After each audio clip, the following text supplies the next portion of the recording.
Reardon, and today I'm in Los Angeles. And Dr. Sandra Haymon joins me from Arizona this time. Usually we're across the Atlantic doing this series of interviews, so it's such an honor to be in the same country and just 1 hour time difference away from you, Sandra. Today we're going to discuss the challenges when it comes to the emotional side of caregiving. And this is such an emotive and sometimes potentially explosive area when it comes to families, and you are the #1 expert here in the United States when it comes to dealing with this. What are your top tips for families viewing today? Hi, Marie. Thank you so much for interviewing me again. It's just wonderful to be with you, and welcome back to the United States. Thank you.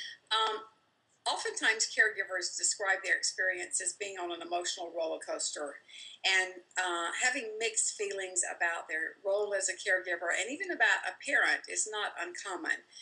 One of the things that I share with caregivers whenever I work with them is that there are only two primal emotions, and that is love, and then the opposite of love is fear.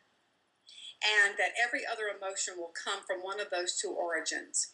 And so to identify whether it's coming from a place of love or a place of fear is to get in touch with how they're actually feeling. We know what love is. Love is kind, love is patient, love is tolerant, love is understanding. We know that, and we know that the fruits of love are peace and joy and happiness and gratitude. And then the opposite of that is frustration and anxiety and depression and fear and impatience and intolerance. And so when we look at what our feelings are, then we can see which origin they're coming from. Mm-hmm. One of the other things that I teach individuals is that our behaviors and our emotions are the children of our thoughts. And so if we don't like what we're thinking, I'd love you to recap. I love that. Can you give me that again? Well, our emotions and our behaviors are the children of our thoughts. Nice. And so if we don't like what we're feeling, we don't like how we're behaving, then we have to look at what our thoughts are. What am I telling myself?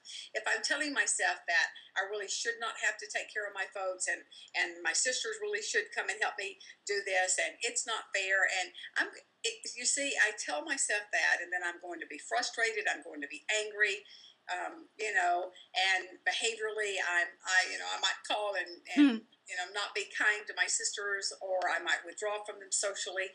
But if I don't like that, then all I need to do is change what I'm telling myself. See, I can't change the situation. If I am the designated caregiver of my family, that's not going to change. Mm-hmm. And oftentimes siblings are not going to change. The situation just is what it is, and we can't change the situation. We can only change what we tell ourselves about the situation. So instead of telling myself that, if I say, I tell myself something like, you know what, it is my honor and my privilege to be able to care for two individuals who cannot care for themselves. Now, you see, the situation didn't change, but now I feel differently. Mm-hmm. If it's my honor, it's my privilege. I have many lessons to learn from this experience. I'm happy that I have this experience. Now I'm going to feel a lot differently than I did. And all I did was change what I tell myself. And I know we don't have just a couple of seconds here, but I do want to share with caregivers some insight that I've gained about guilt. Underneath all guilt is a should command. So when you're thinking or telling yourself something that has should in it, they should not have waited so long to plan for their retirement. I should not have to do this. I should not have waited so long. I should have done this. I should have done that.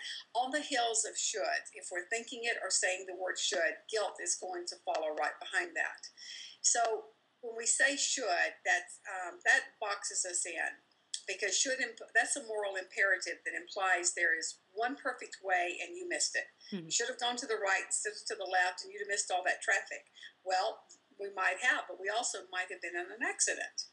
See how should is just a moral imperative that says this is the right way and you missed it.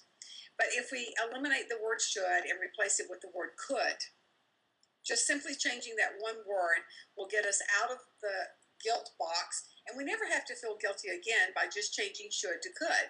So if I say, well, they My mother really should come and live with me. Hmm.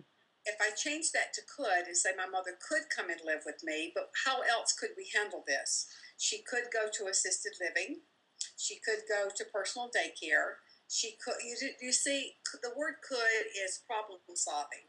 That opens the door to an infinite number of ways that any situation can be handled.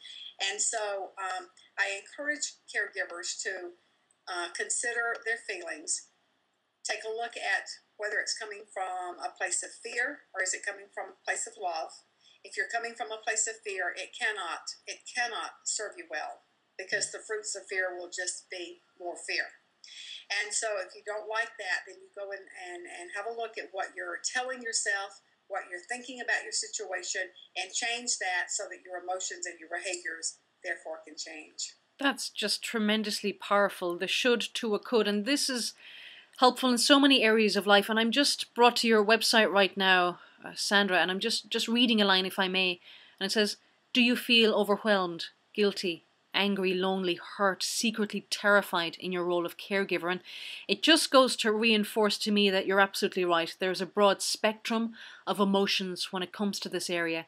And thank you so much for sharing your gifts with us today about how we can deal with this more effectively. And the sacred journey of caregiving.com is the best place I can recommend people to take a first step today. And thank you so much for joining me.